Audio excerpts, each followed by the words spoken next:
The Culinary Union continues negotiations in a contract with Harry Reid International Airport restaurants. Tonight, the union participated in a civil disobedience display.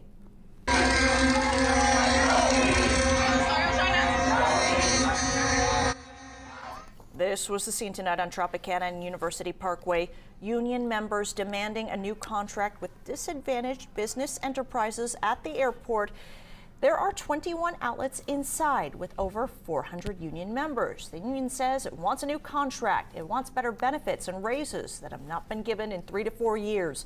Right now, no strike date has been set. Negotiations continue. We've reached out to HMS Host, which controls the enterprises. We have not yet heard back tonight.